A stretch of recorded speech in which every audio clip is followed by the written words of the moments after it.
हरिः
ब्रह्मा गुरुर्विष्णुः गुरुर्देवो महेश्वरः गुरुः साक्षात् परं ब्रह्म तस्मै श्री गुरवे नमः। व्यासं वसिष्ठनप्तारं शक्तेः पौत्रमकल्मषम् पराशरात्मजं वन्दे सुकतातं तपोनिधिम् शुक्लाम्बरधरं विष्णुं शशिवर्णं चतुर्भुजं प्रसन्नवदनं ध्यायेत् सर्वविघ्नोपशान्तये। अगज आनन पद्मार्कं गजाननमहर्निशम् अनेकदं तं भक्तानाम् एकदन्तमुपास्महे। वक्रतुण्डमहाकाय कोटिसूर्यसमप्रभा निर्विघ्नं कुरु मे देवा सर्वकार्येषु सर्वदा। सरस्वती नमस्तुभ्यं वरदे कामरूपिणी वेद्यारम्भं करिष्यामि सिद्धिर्भवतु मे सदा। ॐ भूर्भुवः स्वः ॐ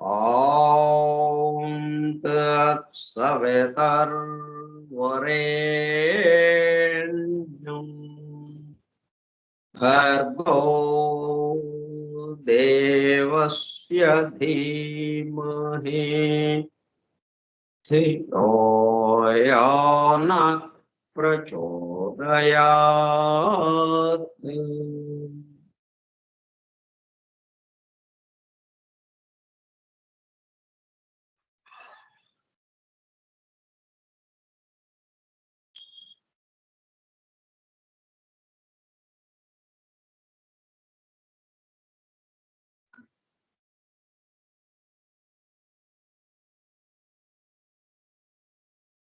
వాసుదేవ.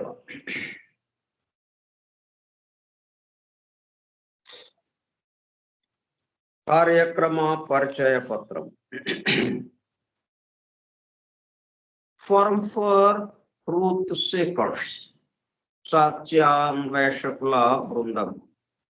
పరమ గురువులు హెలినా పెట్రోనా బ్లవెట్స్కీ ద్వారా సమస్త మానవాళి ఆధ్యాత్మిక అభివృద్ధి పరిపూర్ణతల కొరకు అందించిన మ్యాగ్నమ్ ఓపస్ పరమాద్భుత దివ్య గ్రంథము ద సీక్రెట్ డాక్ట్రైన్, రహస్య సత్య సూత్రం, వాల్యూమ్ 1, కాస్మోజెనసిస్, ప్రథమ సంపుటము, బ్రహ్మాండోత్పత్తి క్రమము.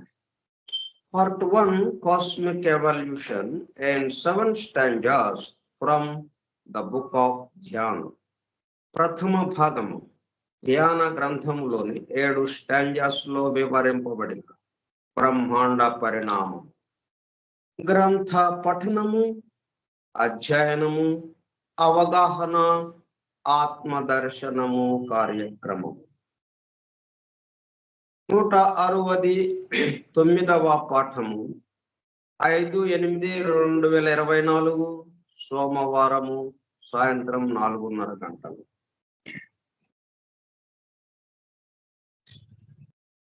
The secret doctrine Skype group లో సుదూర ప్రాంతాలలో ఎవరింట్లో వారు హాయిగా విశ్రాంతి తీసుకుంటూ ఏకకాలంలో ఒకేసారి ఏమి చేస్తున్నాము, వింటున్నాము. ఏమి వింటున్నాము?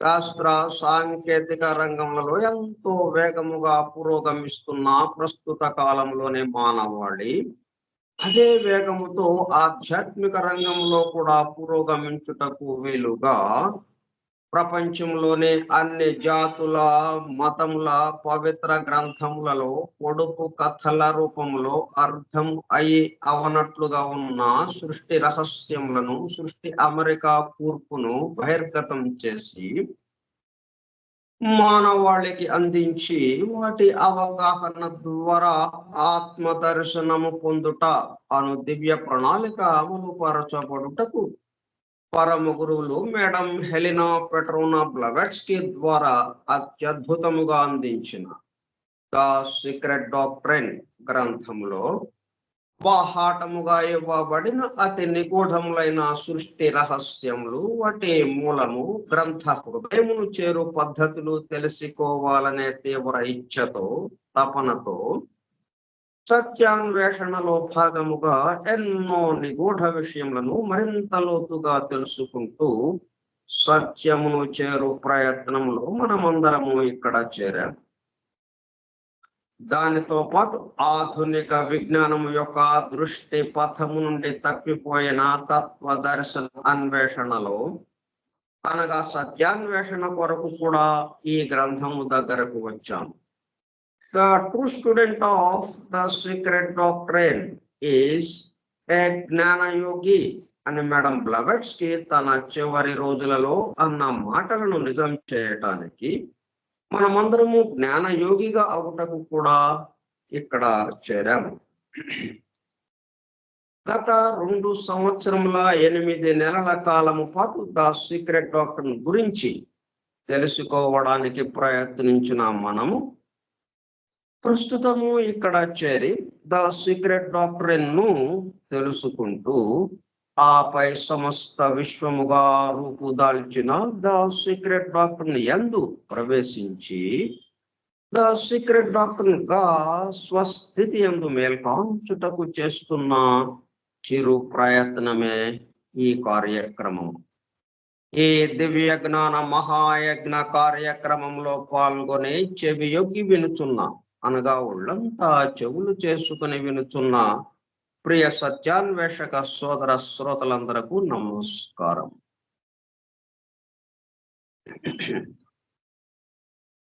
మనకి పంచేంద్రియాల్లో మొట్టమొదటగా మేల్కాంచింది ఏంటి? శ్రోత్రం, వినడం, హియరింగ్. వాళ్ళు ఇప్పుడు ఆ హియరింగ్ అది మనం చేస్తూ ఉన్నాం.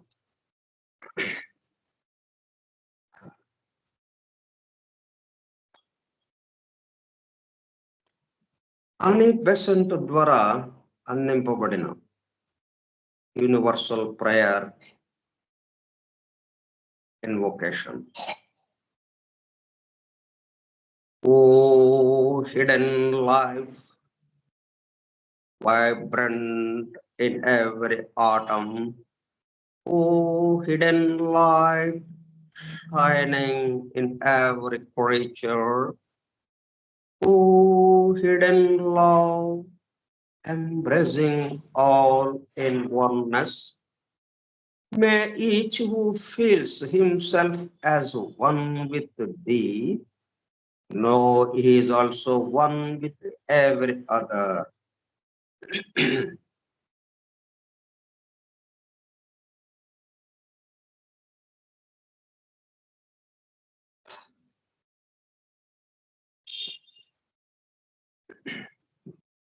మనం స్టాంజా 1లో మొదటి స్టాంజాలో ఉన్నాం. మొదటి స్టాంజాకి సంబంధించి 8 శ్లోకాలు అయిపోయినాయి. 9వ శ్లోకంలో మొదటి భాగానికి సంబంధించిన వివరణ మనం తెలుసుకుంటున్నాం.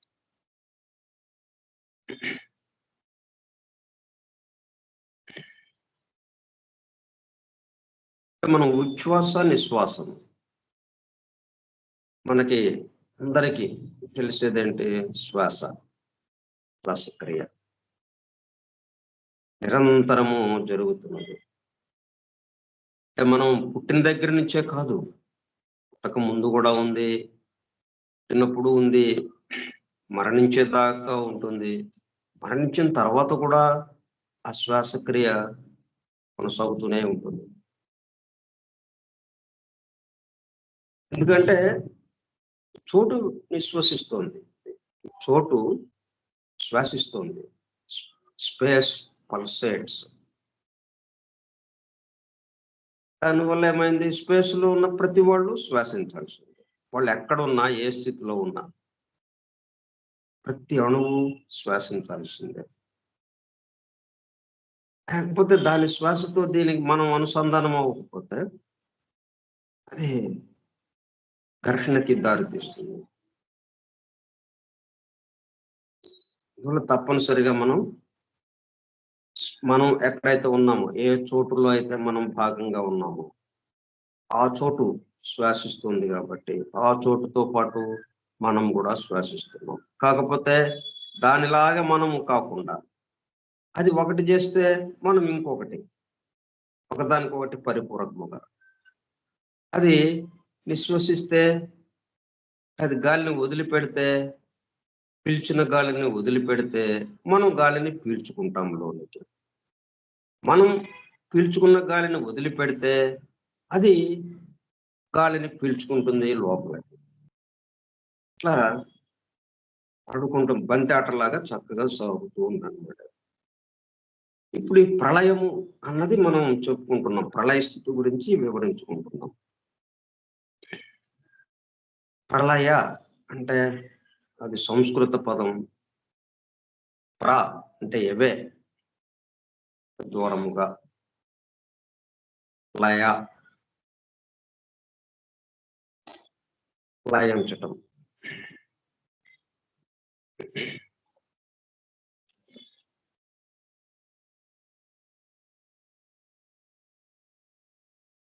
ఫ్రమ్ ద వెర్బ్ రూట్, లయ అంటే వెర్బ్ రూట్ ఏంటి? దానికి క్రియాపదం లి, టు డిసాల్వ్, లయించటం. లయకర్తని మనం శివుని ఎలాగైతే అంటాం, దాన్ని విడివిడిగా ఉన్నాయని అనుకుంటున్నవి ఏవైతే ఉన్నాయో అవన్నీ ఒకటిగా మారిపోవడం.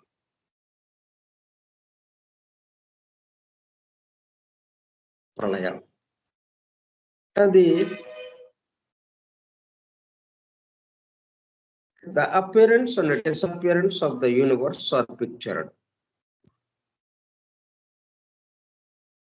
ఈ విశ్వము కొద్దిసేపు ఉండడం, మరలా కొద్దిసేపు కనుమరుగవడం అన్నట్టు. సృష్టి ప్రళయ, సృష్టి స్థితి ప్రళయ స్థితి.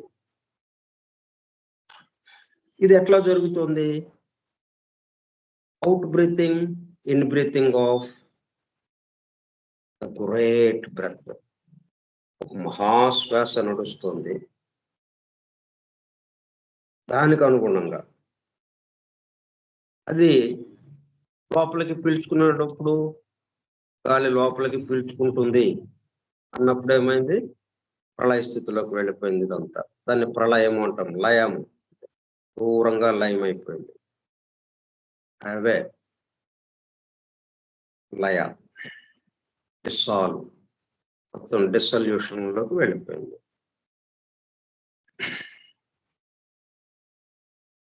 మరలా అవుట్ బ్రీతింగ్, బయటికి గాలిని నిశ్వసిస్తున్నప్పుడు, గాలిని వదులుతున్నప్పుడు ఈ సృష్టి అంతా ఆ లయం అయిపోయినటువంటి సృష్టి అంతా మరలా సృష్టి స్థితిలోకి వస్తుంది. ప్రళయంలో ఉన్నటువంటి ప్రళయ స్థితి నుంచి సృష్టి స్థితిలోకి వస్తుంది. ఇవి అటు ఇటుగా ఎలాగైతే ఉచ్ఛ్వాసము నిశ్వాసము నిరంతరం జరుగుతుందో, దానికి పట్టే కాల పరిమాణం వేరువేరుగా ఉండొచ్చు, కానీ పద్ధతి, ఆ సూత్రం ఆ పద్ధతిలో జరుగుతుంది.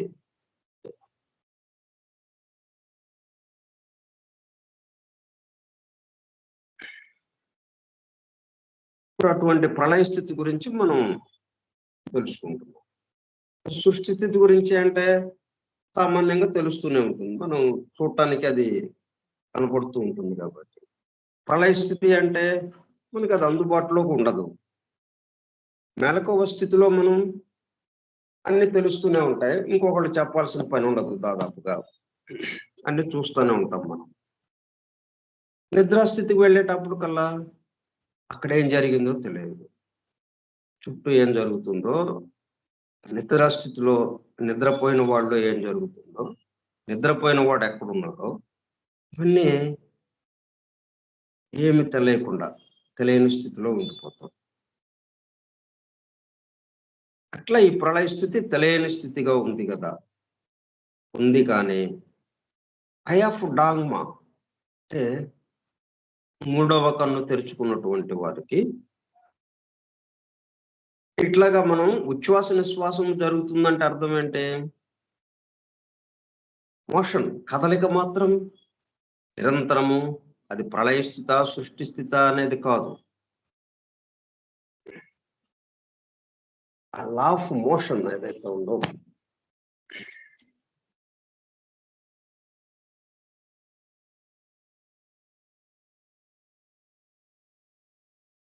At even during the resting period, అంటే ప్రళయం అనేటప్పుడు కల్లా మనకి రెస్టింగ్ పీరియడ్ అన్నట్టు అవుతుంది. సృష్టి స్థితి అనేటప్పుడు యాక్టివిటీ పీరియడ్ అవుతుంది, పని విశ్రాంతి.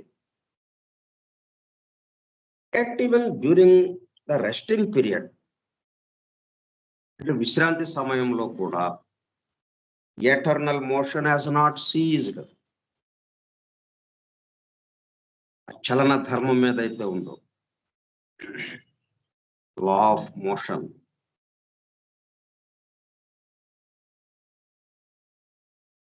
దివ్యతత్వం, ధర్మం ఏదైతే ఉందో అది మాత్రం ఆగదు. ఇది ఆగేది లేదు. స్థితి మార్పు, రూపాంతరం చెందటం ఇలా ఉంటుంది, కానీ కదలిక, చలనము, నిరంతర చలన ధర్మం. అది నిరంతరము చలనం. నిరంతరము చలనం ఉండడం వల్లనే ఈ పీరియాడిసిటీ, లా ఆఫ్ పీరియాడిసిటీ అది పనిచేయాలంటే పర్యాయత్వ ధర్మము, కాసేపు ఒక రకము, కాసేపు ఇంకొక రకము, అలా రావాలి అంటే అది కంటిన్యూగా. మనకి ఊళ్ళు రావాలి అంటే రైలు ప్రయాణం చేస్తూ ఉండాలి. రకరకాల ఊళ్ళు వస్తుంటాయి, వెళ్ళిపోతుంటాయి. పెద్ద పట్టణం వచ్చింది, మహానగరము, ఓ అరగంట సేపు అక్కడే ఆ నగరంలోనే వెళుతూ ఉన్నాము, అది అయిపోయింది. మళ్ళీ చిన్న చిన్న పల్లెటూళ్ళు వచ్చినాయి, వస్తున్నాయి వెళ్ళిపోతున్నాయి. ఇవన్నీ వస్తున్నాయి వెళ్ళిపోతున్నాయి అంటే ఎట్లాగా జరిగింది అది? ఈ రైలు నిరంతరాయంగా అలా ప్రయాణం చేస్తూ ఉండడం వల్ల, కదులుతూ ఉండటం వల్ల, రైలు కదులుతూ ఉండడం వల్ల ఊళ్ళు వస్తున్నాయి పోతున్నాయి. అట్లాగా ఈ ప్రళయ స్థితి, సృష్టి స్థితి, ఈ పర్యాయత ధర్మము, పని, విశ్రాంతి అనే 2 రకాలు. కాసేపు పని, తర్వాత కాసేపు విశ్రాంతి, మరలా పనిలోకి రావటం, మరలా విశ్రాంతిలోకి వెళ్ళడం. ఇలా జరగాలి అంటే ఈ రెండిటికి ఆధారంగా ఒకటి ఎప్పుడు కదిలేదు ఒకటి ఉండాలి. Law of motion. అది మాత్రం యాజ్ నాట్ సీజ్డ్, అది మాత్రం ఆగదు కాదు.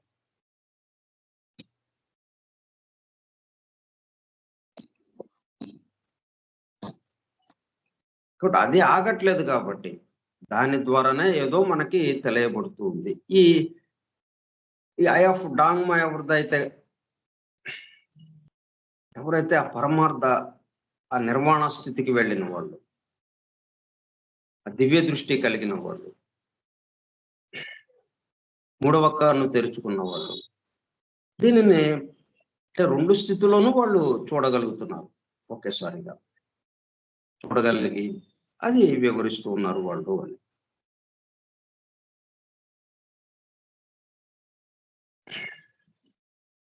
అయితే మొత్తం లయమైపోతుంది కదా, మరి వీళ్ళు లయం అవ్వకుండా ఎట్లాగా కుదురుతుంది?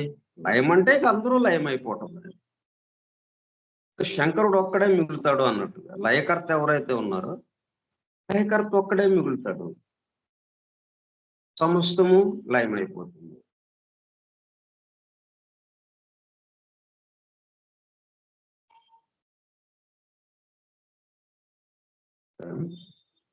ఈ లోపల దానికి సంబంధించి ఎట్లాగా ఈ ప్రశ్న వచ్చింది కదా, దానికి సమాధానంగా ఎట్లా ఇది తెలుస్తుంది అన్న దానికి రకరకాల వాదనలని తీసుకొస్తారు, రకరకాల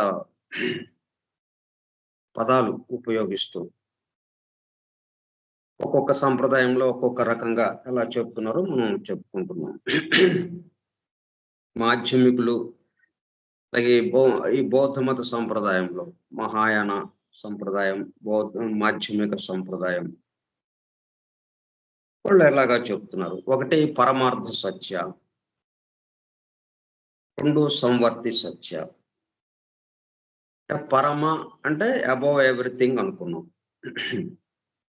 కాబట్టి ఆ సత్యము ఇక అందదు మనకి, ఎక్కడికి వెళ్ళినా కానీ అబౌవ్ అన్నట్టు ఉంటుంది.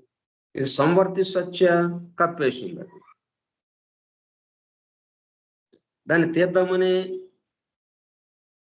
ఏదో కప్పేసి ఉంది కదా, ఆ కప్పిన దాన్ని తీసాము, మళ్ళీ కప్పుకుంది అది, మళ్ళీ ఇంకోటి ఏదో కప్పి ఉన్నది, నిరంతరం అది తీస్తూనే ఉన్నాం. అంటే మనకి ద్రౌపది మానభంగం చేయాలని వాడు ప్రయత్నిస్తే చీరలు నిరంతరం ఎన్ని చీరలు తీసినా కానీ ఇంకొక చీర అక్కడ సిద్ధంగానే చీర కట్టుకునే ఉండాలి. ఎన్నో చీరలు తీశాడు, అయినా చీర కట్టుకునే ఉంది. చీర ఎప్పుదేయాలని వీడు, అంటే ఆ కప్పిన దాన్ని తీయాలని వీడి ప్రయత్నం, దుశ్శాసనుడి ప్రయత్నం, కానీ అది కుదరటం లేదు. అట్లాగా కప్పి ఉన్నది సత్యము, సంవర్తి సత్య, సంవృత సత్య, వృతం ఆవృతం కప్పబడి ఉన్నది.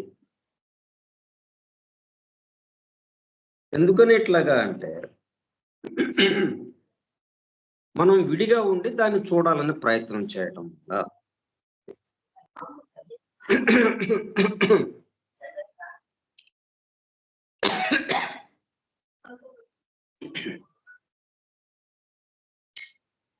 ఇందువల్ల వీళ్ళిద్దరికీ అందటం లేదు, ఎవరికి అందటం లేదు. ఎందుకని నేను చూడాలి సత్యాన్ని అంటం వల్ల.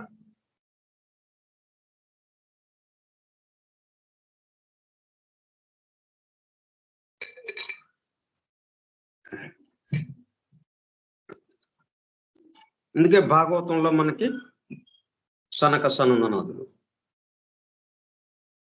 బ్రహ్మ మానస పుత్రులు, వాళ్ళు ఎక్కడ దాకా వచ్చారు? వైకుంఠం ద్వారం దాకా వచ్చారు. అక్కడ 2 ద్వారపాలకులు ఉన్నారు, ఇంకా అక్కడతో ఆగిపోయింది వాళ్ళ ప్రయాణం.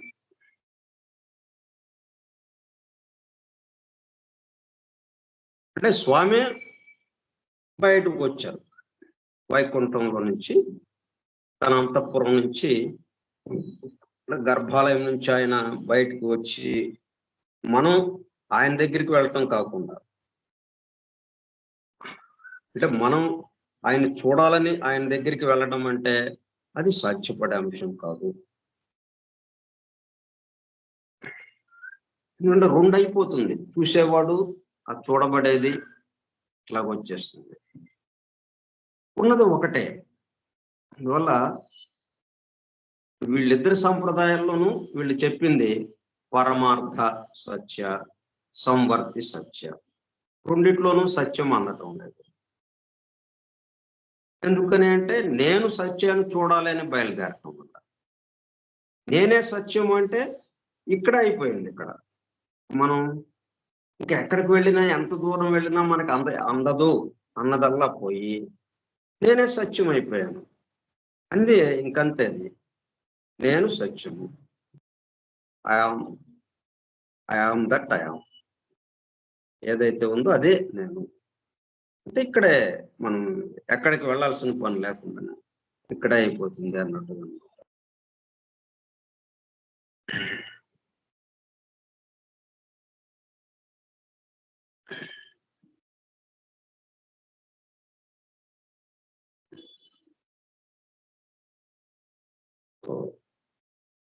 నో అర్హత్ మనం 48వ పేజీలో చూస్తున్నాం. ఇది మనం సీక్రెట్ డాక్టర్ను మొదటి వాల్యూమ్, మొదటి సంపుటం, 48వ పేజీ. No arhat or మెండికంట్స్. అంటే ఇది బోధిసత్వ ఒక బోధనల యొక్క సారాంశం. బోధనలో ఇది ఒకటి తీసుకుని మనకి వివరిస్తుంది, మనకి మన ముందు ఉంచారు. ఇది ఎఫారిజం ఆఫ్ బోధిసత్వ. దాంట్లో ఒక ఎఫారిజంలో ఏమని ఉంది అంటే సూత్రాలు అన్నమాట. సూత్రాల రూపంలో ఇప్పుడు హానిమన్ కూడా తన యొక్క వైద్యాన్ని సంబంధించి, హోమియో వైద్య విధానానికి సంబంధించి ఆర్గనాన్ అనే గ్రంథం రాశాడు. దాన్ని సూత్రస్థాన్ అని అన్నాడు అనమాట. సూత్రముల రూపంలో ఇచ్చాడు. అది ఎందుకని సూత్రం రూపంలో ఇవ్వడం జరిగింది? ఏ వైద్య శాస్త్రంలోనూ అట్లాగా లేదు. ఈయన దగ్గరకు వచ్చి రావడం కల్లా దాన్ని వివరించడానికి విడిగా ఆర్గనాన్ అన్న ఒక గ్రంథాన్ని అందించాడు. దాన్ని సూత్రస్థానుగా, సూత్రముల రూపంలో మనకు అందించాడు. ఈ సృష్టి అంతా సూత్రాల మీద ఆధారపడి సూత్రాలని నడుస్తూ ఉంది, సూత్రముల సహాయంతో. అందుకని తను చెప్పినటువంటి వైద్య విధానము ఈ సృష్టికి అనుగుణంగా ఉంది కాబట్టి, ఈ సృష్టిలో ఉన్నదే కాబట్టి, నేను కొత్తగా ఏం చెప్పడం లేదు. సృష్టిలో ఏదైతే జరుగుతూ ఉందో దానికి అనుగుణంగా ఉన్నదాన్ని నేను చెప్తాను. దానికి సంకేతంగా సూత్రాల రూపంలో ఆయన ఆర్గనాన్ అన్నది అందించాడు. అట్లాగే మనకి బోధిసత్వుడు ఏం చేశాడు, కొన్ని సూత్రాల రూపంలో ఆయన ఈ సృష్టికి సంబంధించినటువంటి విషయాలు అందించాడు. దాంట్లో ఒకటి ఏంటంటే no arhat or mendicants can reach absolute knowledge before he becomes one with paranirvana. Parikalpita and Paratantra are his two great enemies. చూడండి అంత తమాషాగా ఉంది.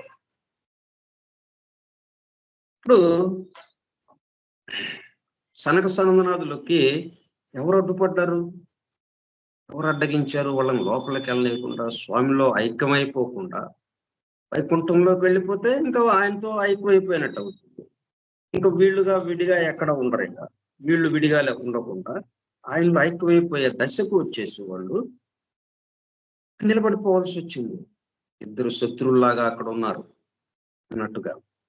అంటే శత్రువులు కాదు, సరే, అంటే మనం చూడటానికి ఇట్లా బాహ్యంగా అడ్డగించారంటే మరి మనకి మిత్రులైతే అడ్డగించరు కదా అని అట్లా ఆ భావం వస్తుంది కదా మనకి. ఇద్దరు శత్రువులు ఎవరు? పరికల్పిత అండ్ పరతంత్ర. అట్లా జయ విజయులు అన్న పేరుతో అక్కడ ద్వారపాలకులు అడ్డగించారు. అదే బోధిసత్వుడు ఆ విషయాన్నే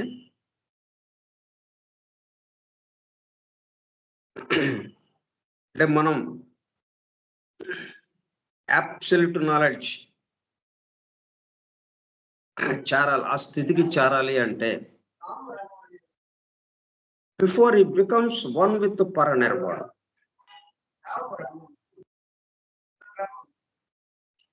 పరికల్పిత and paratantra are his two great enemies. ఇది ఎవరు చెప్పారు? ఇది ఈ సూత్రాన్ని ఎఫారిజమ్స్ ఆఫ్ ద బోధిసత్వాస్. బోధిసత్వులు ఈ సూత్రాలని రాసిన దాంట్లో ఒక సూత్రాన్ని మనం ముందు ఉంచారు. ఇది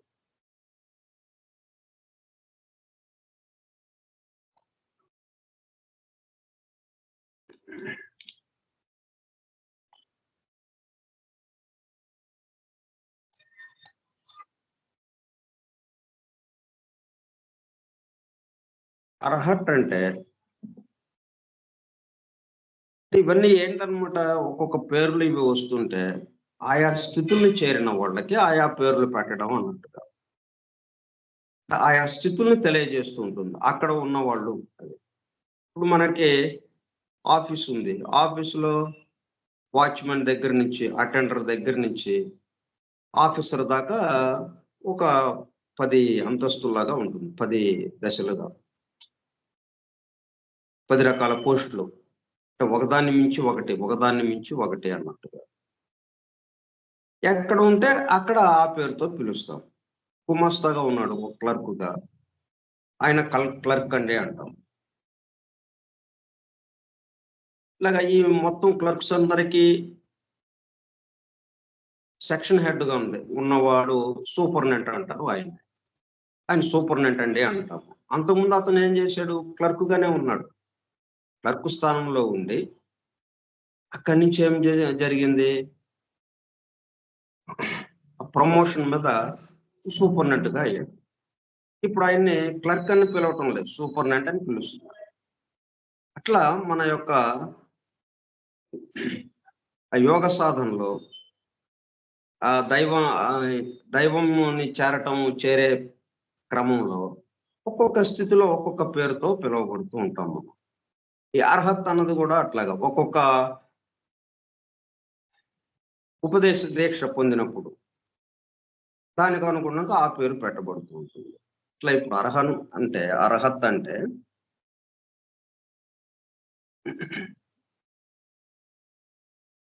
మనం డివైన్ ప్లాన్ లో కొంచెం ఆ వివరణ చదువుకుని మనం దీంట్లో పోతాం.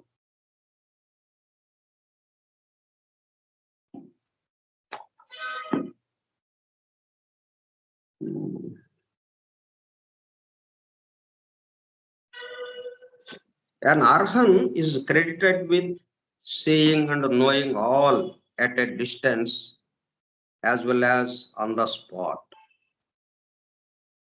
అర్హన్ అంటే అర్హత్ మొత్తాన్ని ఏకకాలంలో చూడగలడు. ప్రజ్ఞ ఒక చోట వికసిస్తూ మిగతా మనం ఏదైతే చూస్తుంటామో అదొక్కటే కనిపిస్తుంటుంది మనకి. మిగతా అన్ని దాని లోపల ఉండిపోతాయి, కానీ మిగతాయి తెలియదు. ఈ వీళ్ళకి అర్హన్ లేకపోతే అర్హత్ అని కూడా పిలుస్తారు. Also spelled Arhat, Rahat are Arhat అని కొంచెం వేరు వేరు పేర్లతో ఉన్నప్పటికీ అర్హత్ అన్నది ఉంది. వాళ్ళని పిలుస్తాం. వాళ్ళు ఏంటి? సీయింగ్, సమస్తాన్ని చూడగలరు వాళ్ళు. అండ్ నోయింగ్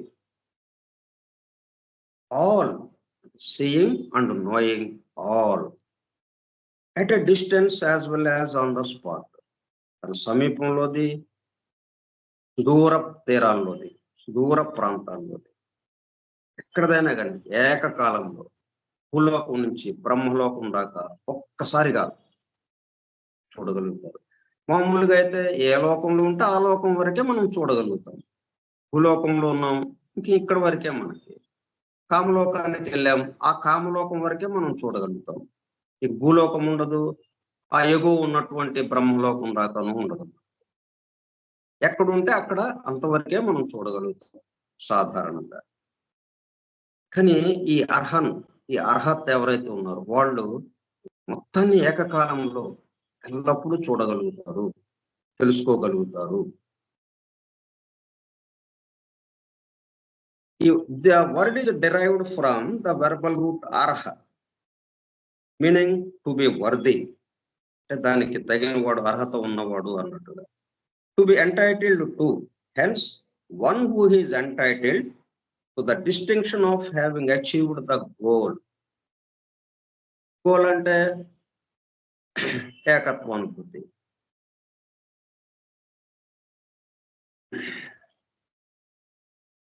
ఆ ఏకత్వానుభూతిని పొందినవాడు. The status of an arhan is described as well as the full cycle of initiation in the continuation of the citation explaining the sloka from the stanza of Dhyan.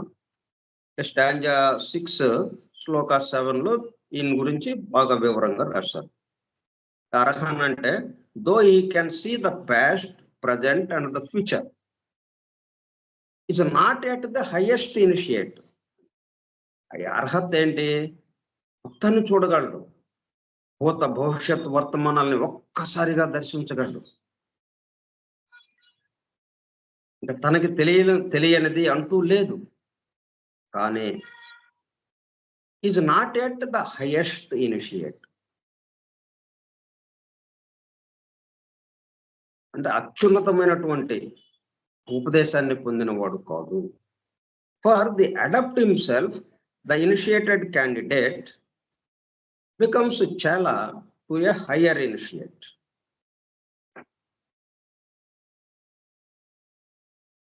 Three further higher grades have to be conquered by the arhan who would reach the apex of the ladder of arhatship.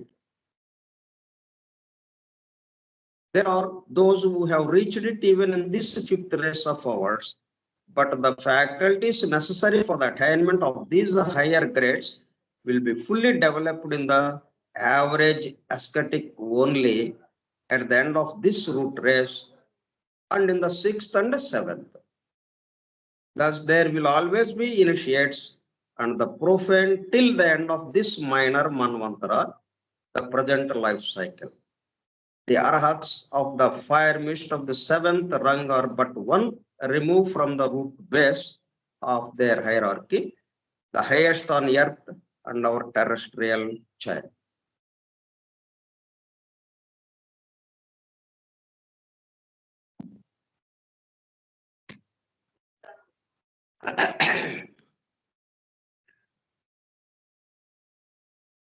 మెండికెంట్స్ అంటే మనం ఇది ఒక స్థితికి సంబంధించిన పేరు. అంటే ఒక స్థితిలో ఉన్నప్పుడు అతని యొక్క స్థితిని తెలియజేస్తూ ఆ పేరు ఉంటాం. అంటే బౌద్ధ భిక్షువు భిక్షావృత్తి యాచన మెండికెంట్స్ అంటే సమస్తాన్ని సన్యసించుతూ భిక్ష ద్వారా జీవితాన్ని గడపడం. ఎందుకంటే ఆకలి తప్పదు కాబట్టి ఆకలి తీర్చుకోవడం కోసం ఏదో పని, ఆహారాన్ని సంపాదించడానికి ఏదో పని చేయటం, అట్లా అవన్నీ చేయకుండా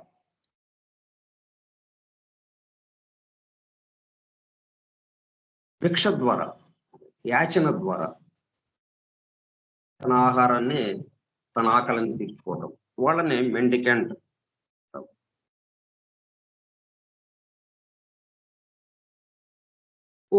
మెండికెంట్స్ అంటే మెండికెంట్స్ స్థితిలో ఉన్న వాళ్ళకి ఈ సూత్రాన్ని చెప్తున్నారు. అర్హత్ అంటే పై స్థాయిలకి, పై స్థితులకి సంబంధించి ఎట్లాగుంటుంది ఆ విషయాలు దానికి చెప్తున్నారు. Can reach absolute knowledge before he becomes one with paranirvana. కాబట్టి అర్హత స్థితిని పొందాలి అంటే, అర్హత స్థితి అంటే ఏంటది? Absolute knowledge before he becomes one with paranirvana. ఆ పరనిర్వాణ స్థితిని పొందాలి అంటే ఇక్కడ ఏం జరుగుతుంది? పరికల్పిత అండ్ పరతంత్ర రెండు అడ్డగిస్తున్నాయి. Is two great enemies.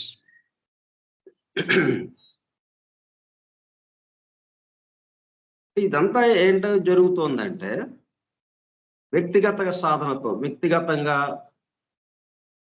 ఆ దైవానుభూతిని పొందాలి,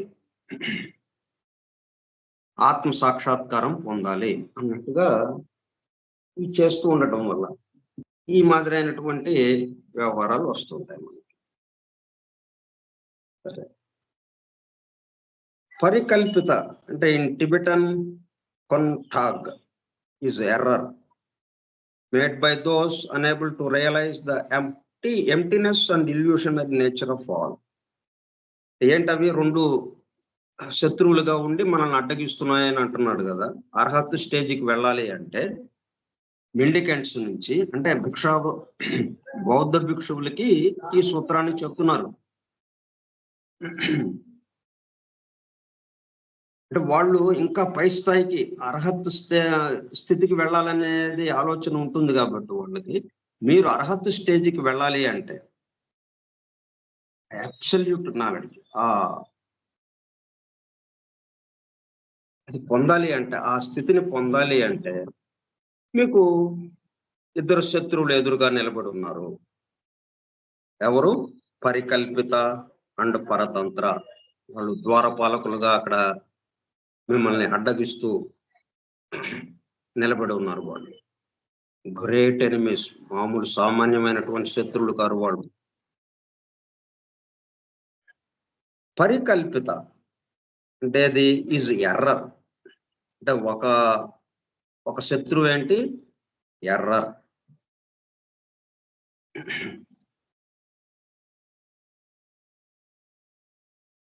అంటే తప్పుగా, పొరపాటుగా. అంటే మనం అర్థం చేసుకోవటంలో, మనం ఒకదానికి సంబంధించి భావాన్ని ఏర్పాటు చేసుకోవటంలో అది తప్పుగా చేయటం. అంటే మనం తప్పుగా చేయం కదా. మనకి తెలిసిందే తప్పుగా ఉందన్నమాట. అదే అక్కడ విషయం. మనం ఏదైతే ఊహించుకుంటున్నామో, మనం ఏదైతే చేస్తున్నామో అది ఎర్రర్గా ఉంది, తప్పుగా ఉంది, పొరపాటుగా ఉంది. అది అంటే అక్కడ స్థితి మెండికంట్ స్థితికి వచ్చినప్పటికీ, అంటే ఈ సృష్టి యొక్క అమరిక కూర్పు తెలియకపోవటం వల్ల ఈ పొరపాటు ఎక్కడ వస్తుంది మనకి? ఎందుకు మనం తాడు ఉంటే పాముని భ్రమ చెందుతున్నాం?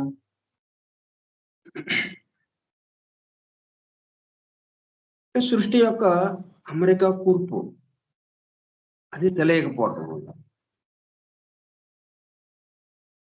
మరి అది ఈ సృష్టి ఇట్లాగా అమర్చబడి ఉంది అని ఎవరికి ఉపదేశం అందింపబడలేదు. వాళ్ళకి అందించబడ్డ ఉపదేశం ఏంటి? నువ్వు ప్రయత్నం చేయి అన్నట్టుగానే మనకి తైత్రీయ ఉపనిషత్తులు ఎట్లాగైతే గురువు శిష్యుడికి ప్రబోధిస్తాడు, అట్లాగా వాడంతటా వాడుగానే అన్నట్టుగా వచ్చింది. కానీ ఇదిగో ఈ పద్ధతిలో సృష్టి ఉన్నది, సృష్టి ఇట్లాగా ఆవిర్భవిస్తోంది అని గనక చెప్తే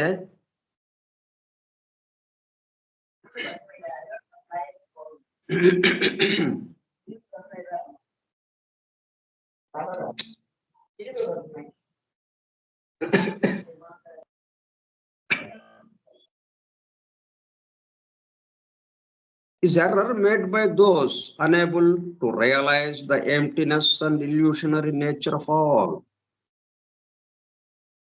సో మనకి ఎదురుగా కనపడేవన్నీ అట్లాగా కనిపిస్తున్నాయి మనకి. వాటి విషయం తెలియకపోవటం వల్ల. Realise the emptiness and illusionary nature of all. అన్ని చాలా నిజంగా ఉన్నట్టుగా ఉన్నాయి, కానీ ఎంత భ్రమతో కూడుకుని ఉన్నది. అట్లాగే ఇంకొకటి, who believe something to exist which does not. Example, the non ego. Who believe something to exist which does not. లేనిది ఉన్నట్టుగా, ఇది ఉన్నదండి అని అంటున్నాం, కానీ వాస్తవంగా అక్కడ లేదు. నాన్ ఈగో అంటే అయాం అనేది ఈగో ఏదైతే ఉందో అహంకారము సంబంధించి అయాం అన్నది అది లేదు అన్నట్టుగా మనం భావిస్తున్నాం. కాబట్టి అది లేని దాన్ని ఉన్నట్టుగా భావించటమే అది పరికల్పిత. అది ఒక శత్రువుగా మనకు ఎదురుగా మనల్ని అడ్డగిస్తుంది. మనం అర్హత స్థితికి వెళ్ళడానికి అది ప్రధానమైనటువంటి అడ్డంకిగా, ఒక అడ్డంకిగా అది మన ముందు నిలబడి ఉన్నది. ఇంకొకటి, paratantra is that whatever it is.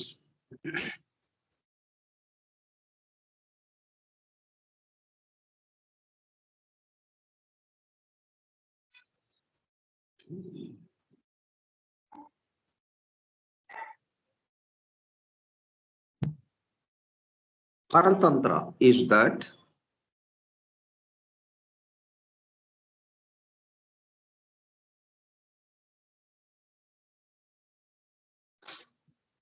ఇదే కొంచెం వివరించుకుందాం. పరికల్పిత అన్నది హూ బిలీవ్ అంటే made by those unable to realise.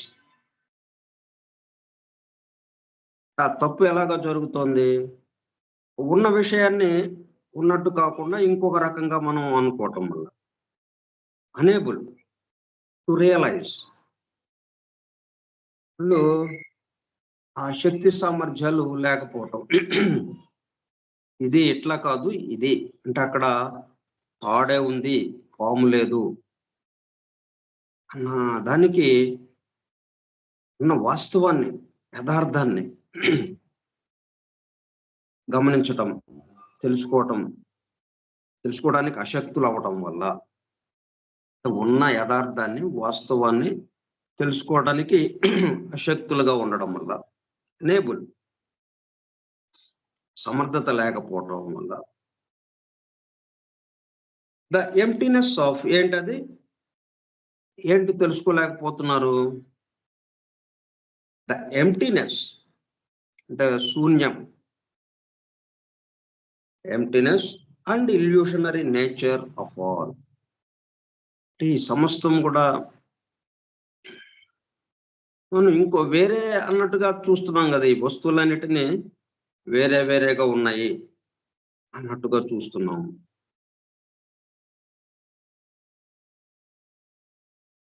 తర్వాత వాళ్ళు ఉండి రేపు కనుమరుగవుతూ ఉన్నాయి ఈ వస్తువులన్నీ. కాబట్టి ఈ శూన్యంగా ఖాళీగా ఉన్నది ఎంప్టీనెస్ అండ్ ఇల్యూషనరీ, భ్రమ, భ్రాంతి, మాయ వంటిది. ఇదంతా ఒక పదార్థంతో తయారై ఒకడే ఇన్నిగా రూపాంతరాలు చెందాడు అన్నది కాకుండా మనం వేరువేరుగా మనం చూస్తున్నాం. దీన్ని వేరు పదార్థాలు, దేనికి ఒక్కొక్క ఒకదానికి సంబంధం లేదు ఇట్లాగా.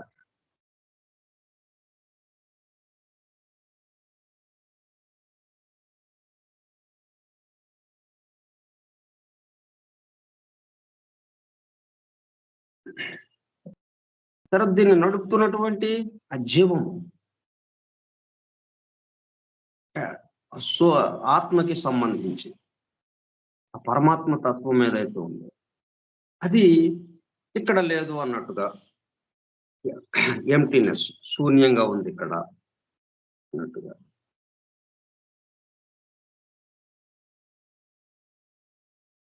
Believe something to exist which does not. ఇక్కడ ఏదో ఉంది అని నమ్మకము, విశ్వాసము మనకు ఉంది. ఇక్కడ ఒకటేదో ఉంది అని. కానీ అదేంటిది తీరా చూస్తే లేనిది ఉందనుకుంటున్నాం. ఇక్కడ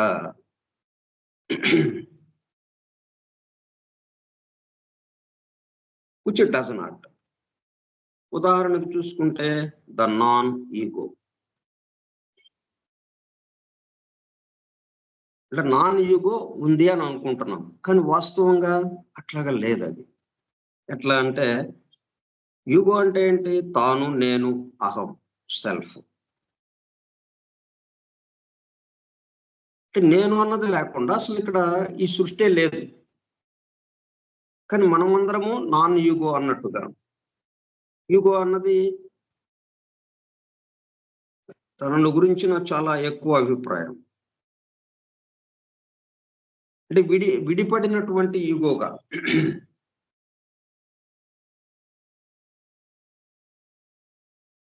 Believe something to exist which it does not.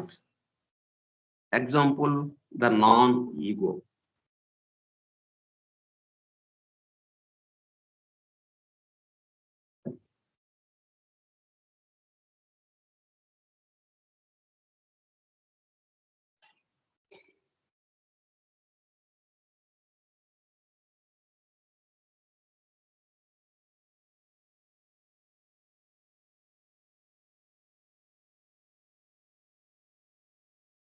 And Paratantra is that wherever it is which exists only through a dependent or causal connection, and which has to disappear as soon as the cause from which it proceeds is removed.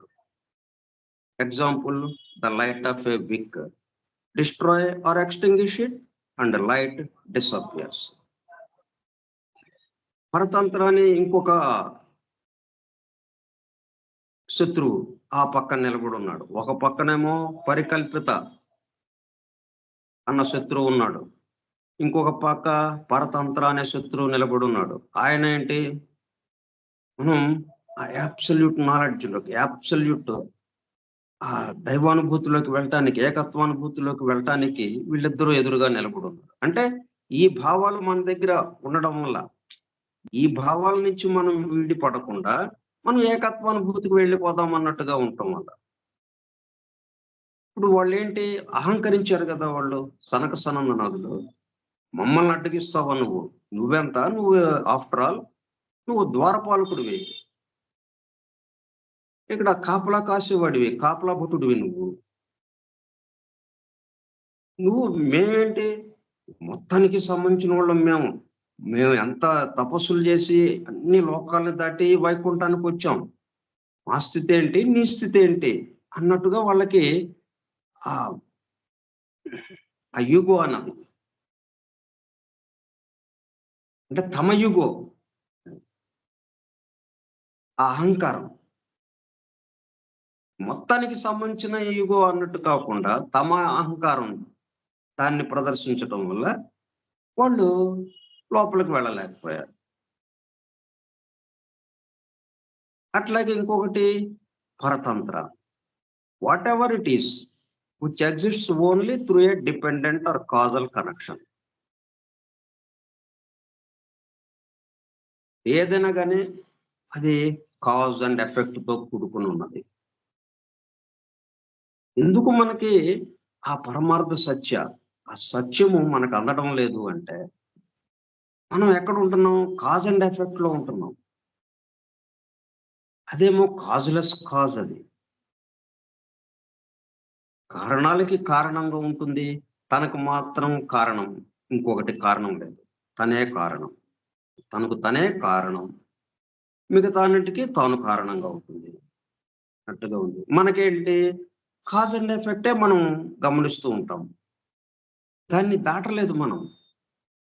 అందుకనే ఒక శత్రువుగా అక్కడ నిలబడి ఉంది అది, ఆ cause and effect అన్న సూత్రం, అన్న ధర్మం, law of cause and effect,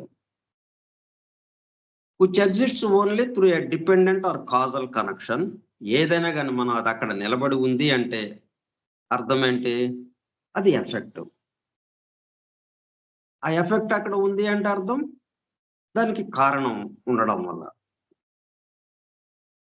ఆ కారణం వల్ల ఇది ఎఫెక్ట్ గా ఆ కాజ్ అక్కడ ఉండడం వల్ల ఇది ఎఫెక్ట్ గా ఇక్కడ మన ముందు నిలబడి ఉన్నది.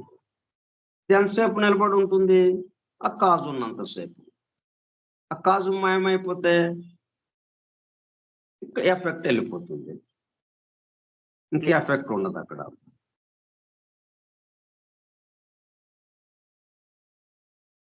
And which has to disappear as soon as the cause from which it proceeds is removed. కారణం తొలగించమా? కారణం తొలగింపబడిందా? కాజ్ తొలగింపబడిందా? ఎఫెక్ట్ ఉండదు. ఎఫెక్ట్ అదృశ్యమైపోతుంది. దానికి ఉదాహరణ ద లైట్ ఆఫ్ ఎ విక్. అంటే ఒత్తి మనం వెలిగిస్తాం. నూనెలో ముంచిన ఒత్తిని ప్రమిదలో వెలిగించాము అనుకోండి. వెలుగుతూ ఉంది అది. ఒత్తి వెలుగుతూ ఉంది. The light of a wick. Destroy or extinguish it and light disappears.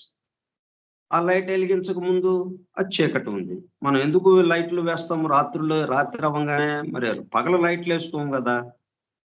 పగలు ప్రమిద వెలిగించం కదా, వెలుగు కోసం. మనం చీకటి ఉన్నప్పుడే ఆ చీకట్లో మనకు కనపడదు కాబట్టి వెలుగు కోసం అని చెప్పి మనం ఈ లైట్లు వేసుకోవడం కానీ లేకపోతే ఈ ప్రమిద వెలిగించుకోవటం కానీ చేస్తాం.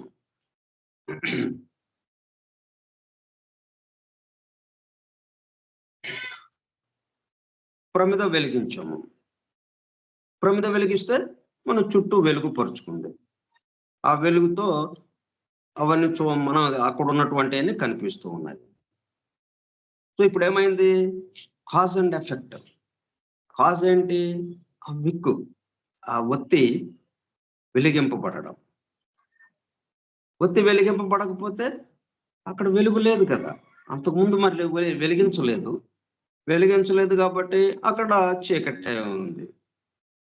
వెలిగించాము ఒత్తిని, వెలుగు వచ్చింది.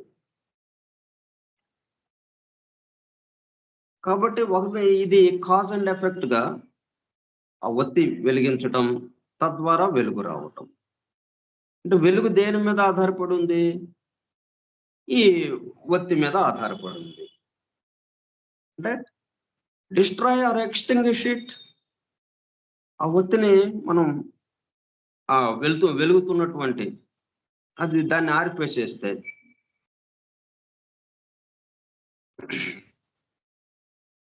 దాన్ని చల్లారి చేయడం లేకపోతే ఆరిపివేసేస్తే ఏమవుతుంది? అప్పుడు ఆరిపివేసేస్తే అండ్ లైట్ డిసపియర్స్. వెలుగేది మరి? అంతకుముందు వెలుగు ఉంది చక్కగా. ఎప్పుడైతే ఒత్తిని మనం ఆరిపేసామో మళ్ళీ చీకటి వచ్చేసింది. అట్లా మనకి exists only through a dependent or causal connection. కాబట్టి మనం ఇక్కడ దేవుడు ఉన్నాడు, ఆయన్ని మనం పొందాలి, ఆ దైవానుభూతిలోకి వెళ్ళాలి అన్నట్టుగా ఇవన్నీ ఎట్లాగా, ఈ భావాలన్నీ ఎట్లాగా వస్తున్నాయి? కాజ్ అండ్ ఎఫెక్ట్ గా వచ్చేస్తుంది. కాబట్టి అవి నిలవటం లేదు. ఎందుకు ఇట్లాగా వచ్చినాయి భావాలు అంటే దీని యొక్క అమరిక తెలియకపోవటం వల్ల.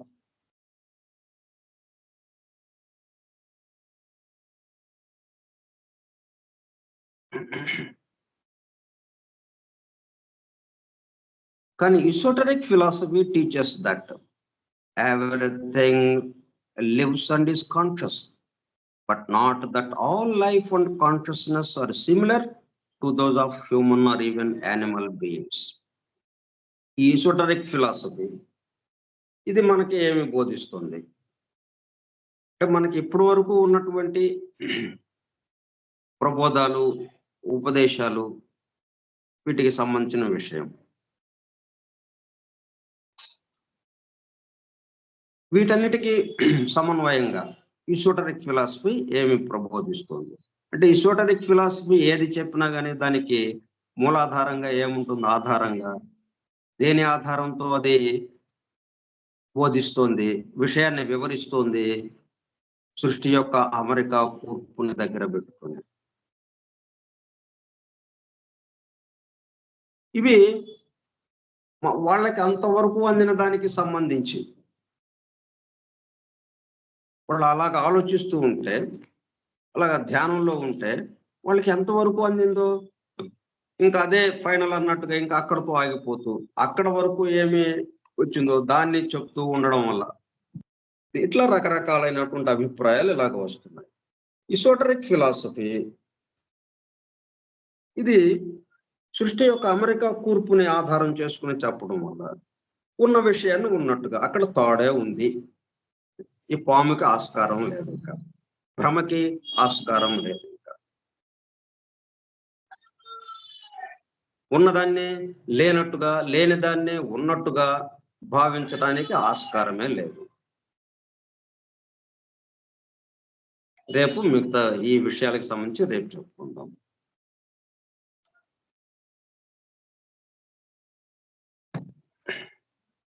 మనం ప్రళయ స్థితి అనే దాని గురించి చెప్పుకుంటా మళ్ళీ ఇట్లాగా రకరకాలుగా ఏదో గందరగోళంగా ఉన్నట్టుగా కొంచెం అనిపిస్తుంది మనకి. కానీ ఇది ఎటువైపుకి తీసుకెళ్తుందో మనల్ని అక్కడ కూర్చోబెడుతుంది అన్నమాట. ఇక ఉన్న అసలైన విషయం అంటే ప్రళయ స్థితి ఎలాగుంటుంది అన్న దాంట్లోకి మనల్ని తీసుకువెళ్ళటానికి.